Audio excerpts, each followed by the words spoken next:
Classificação indicativa. Livre para todos os públicos.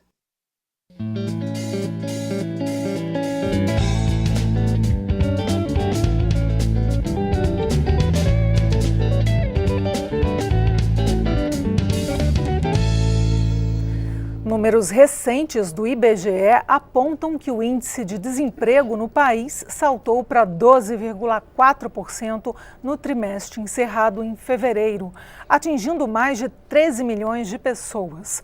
O percentual era de 11,6% no trimestre anterior. De acordo com o IBGE, a alta representa a entrada de 892 mil pessoas na população desocupada. Sobre a medição do desemprego no Brasil, eu converso com o professor da Universidade Federal do Ceará e deputado Mauro Benevides Filho, do PDT do Estado. Deputado, é um prazer recebê-lo aqui no Palavra Aberta. Começando então pelo que há de mais factual, além dos números. O presidente Bolsonaro já criticou, e é a segunda vez, a metodologia do IBGE. O senhor, claro, acompanhou as críticas que já estão em todos os meios de comunicação. Ele vem sendo criticado, por sua vez, por especialistas. E o senhor faz parte dessa leva de especialistas porque o senhor estudou economia e é professor de economia. Então, vamos detalhar como é a metodologia do IBGE, apesar de ser muito técnico, mas para a gente explicar para quem acompanha pela rádio e pela TV Câmara que os cálculos eles seguem um padrão, inclusive preconizado pela Organização Internacional do Trabalho. Pois não, esse é um padrão de análise que o IBGE faz, cuja metodologia ela é internacionalmente reconhecida. Não há nada fake nas informações que são prestadas pelo IBGE, até porque essa é uma área em que o presidente não domina muito. Há uma diferença entre o CAGED, que é o cadastro de emprego, ou seja, exclusivamente de empregos de carteira assinada. Que é o que ele sugere. Que é o que ele sugere e esquece que a população brasileira ela não é formada somente quem tem carteira assinada. Você tem gente que vive fazendo bico, tem gente que trabalha sem carteira assinada. Aliás, eu não sei se é isso que se pretende esconder, é importante que a população brasileira domine o seguinte número. Enquanto nós temos 32 milhões de brasileiros e brasileiras com carteira assinada, nesse momento que nós estamos debatendo esse assunto, nós já temos 35 milhões ou que estão por conta própria ou que não têm carteira assinada, ou seja, fazendo bico na mais elementar e vulgar trabalho que não lhe dá nenhuma segurança para o seu dia a dia. Ultrapassou o número, esse pessoal que está informal, vamos dizer assim, hoje já ultrapassa os 32 milhões de brasileiros que estão com carteira assinada. Isso é uma situação muito grave. O que você acaba de dizer é o seguinte, que enquanto o desemprego era 11,6% de quê? Da população economicamente ativa, a PEA, quando você vai para fevereiro de 2019, portanto, nós estamos falando de agora, já 2 meses da gestão do presidente Bolsonaro, e você aumenta isso para 12,4%, que traduzindo que número absoluto é esse, isso significa que nós estamos com mais de 13 milhões de brasileiros realmente no total desemprego. É um número muito expressivo para a economia brasileira, que ainda tem baixas taxas de crescimento econômico, não gera oportunidades de negócios, não tem oportunidades de emprego formal, que é a grande discussão que nós precisamos fazer na economia brasileira, e está gerando, portanto, essa celeuma tão grande. Até porque, e aqui vai um dado um pouco mais técnico, porque a imprensa brasileira ela só fala do PIB, do Produto Interno Bruto, ou seja, tudo que se produz de bens e serviços em uma economia durante um determinado período de tempo, vamos dizer 1 ano, ela só diz assim, no serviço, na indústria, na agricultura, e aí você avalia o crescimento do Produto Interno Bruto. Mas, tecnicamente, e eu faço isso muito na sala de aula, quando você decompõe o PIB pela ótica da demanda, ou seja, consumo das famílias, investimentos privados, gastos do governo e a diferença entre exportação e importação, que é a outra maneira de você fazer essa decomposição. Poucos brasileiros sabem, é importante a gente falar aqui hoje, que 60% desse PIB é formado pelo consumo das famílias. Portanto, nível de salário médio real da economia é fundamental para ela crescer. O número de empregos gerados e, portanto, absorvido, trazendo do mercado informal para o mercado formal, é outro ponto muito relevante para nós entendermos, né, essa dinâmica. E eu ainda tenho mais um ponto ainda que eu vou falar por que a economia não cresce tanto. Deputado, só para a gente retomar a questão do CAGED, para a gente fechar esse assunto, e aí o senhor conclui sobre a economia. O CAGED fazia parte do Ministério do Trabalho, que virou uma pasta, uma subpasta de economia agora. Mas o presidente tinha sugerido usar os dados do CAGED e como o CAGED só tem emprego formal, por isso que é impróprio utilizar os dados do CAGED e por isso que a metodologia do IBGE deve ser observada. Agora, outra crítica para a gente desmistificar, outra crítica do presidente foi em relação à medição das categorias do IBGE, que o IBGE mediria apenas aquelas pessoas que procuram emprego na data de referência. E não é verdade. O IBGE ele procura também a categoria desalentados. Gostaria que o senhor explicasse. Exatamente. Vamos lá. Uma coisa é o CAGED, que nós acabamos de falar, que é a contagem do emprego formal com carteira assinada.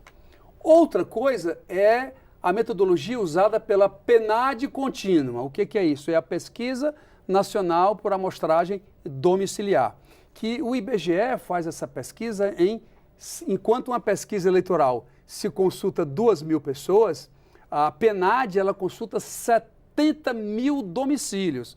Ou seja, é uma amostragem extremamente representativa, é quase, eu não diria perfeita, mas ela é uma amostragem extremamente relevante, até porque esses 70 mil domicílios, eles são pesquisados em 3.464 cidades, das 5.000 e poucas que existem no Brasil. Portanto, é um dado muito aprimorado, porque para se tomar decisão de política pública para fazer o Brasil crescer, eu não posso olhar só para o emprego formal, eu tenho que ver como é que eu absorvo essas pessoas que estão no biscate, ou seja, estão fazendo bico, estão sem... Por que elas estão trabalhando sem carteira também, por exemplo? Ou seja, temos que avaliar outras variáveis que vão definir no âmbito do Ministério da Economia ou de outros ministérios que possam, portanto, facilitar o acesso dessas pessoas. O que é que são desalentados? São aquelas pessoas que, apesar de estarem aptas a buscar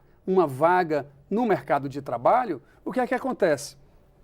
Ela buscou com tanta frequência uma vaga no mercado de trabalho, mas reiteradas vezes ela não conseguiu. Então, quando isso acontece com muita frequência, com mais de um ano e meio, essas pessoas acabam ficando, daí vem o nome, desalentado, ou seja, eles de tanto procurarem um emprego não conseguem e aí se sentem desestimulados a continuar. E isso tem aumentado. Nós temos hoje, na economia brasileira, quase 5 milhões de brasileiros que estão aptos, ou seja, a demandar um emprego, com condições muitas vezes de um bom treinamento, teve treinamento passado, mas que em função do desalento, repito, 4,9 milhões, quase 5 milhões de brasileiras e brasileiros que acabam se sentindo desestimulados. Somente... Às vezes não tem nem o dinheiro da passagem para procurar emprego. Sentem dificuldade básica. Desde o básico da locomoção, de sair da sua casa, da sua residência, e até uma empresa que porventura ele viu na internet, ouviu algum amigo que falou que determinada empresa estava precisando, até a sua locomoção ele se sente, portanto, sem condições de ir atrás, e isso precisa estar muito claro. Agora, de que forma que esses dados refletem nessa barreira que a gente tem para crescimento da economia? Uma barreira que se tem que discutir no Brasil, que é muito pouco levantada.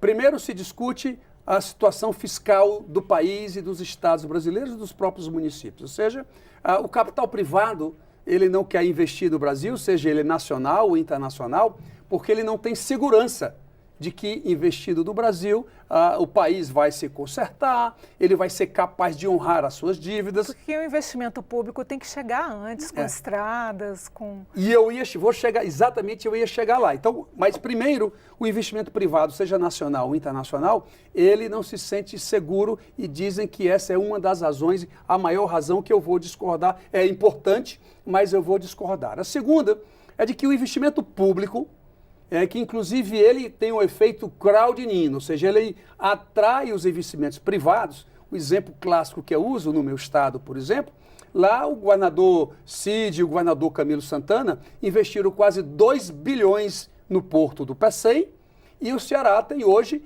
a segunda maior siderúrgica da Don Cook, que é a segunda maior produtora de aço do mundo, fez um investimento privado de 20 bilhões de reais. É o maior investimento da América Latina. Portanto, o investimento público ele é importante para fazer a economia crescer. Entretanto, tem um trabalho de um colega nosso, o professor Manuel Pires, lá da Fundação Getúlio Vargas, que ele nos enviou, e eu quero fazer mais uma vez o registro disso, que ele fez um estudo de 1947, olha só, desde 1947 até 2017, portanto, dados bem fresquinhos, o Brasil, o setor público, ele está no seu menor nível de investimento da história brasileira. 1,8% do PIB, já chegamos até 7%. Portanto, a capacidade de investimento do setor público, que é um fator estimulante do crescimento da economia, ele está praticamente exaurido. E isso precisa ser efetivamente recomposto. E o segundo ponto... Bem rapidamente, deputado, porque a gente já estourou o programa. Então vamos rapidamente para terminar. Que é o seguinte, o setor empresarial brasileiro, ele não reclama nada das altas taxas de juros. Ou seja, a empresa, a rentabilidade do negócio dela é menor do que o custo de fazer um empréstimo para ampliar o processo de produção. Se isso não for revertido, o crédito fica difícil e aí ela não toma esse crédito para expandir a produção e expandir o emprego, porque realmente o negócio dela não é capaz de pagar esse custo que o banco está lhe cobrando. Precisamos fazer essa correção urgentemente na economia brasileira. Deputado Mauro Benevides Filho, foi um prazer recebê-lo aqui no Palavra Aberta. Que bom poder estar com todos vocês e com o Brasil como um todo. Obrigada. Eu conversei com o deputado Mauro Benevides Filho, que também é professor da Universidade Federal do Ceará, professor de Economia. Eu volto com mais uma edição do Palavra Aberta, que é um programa da rádio e da TV Câmara. Tchau!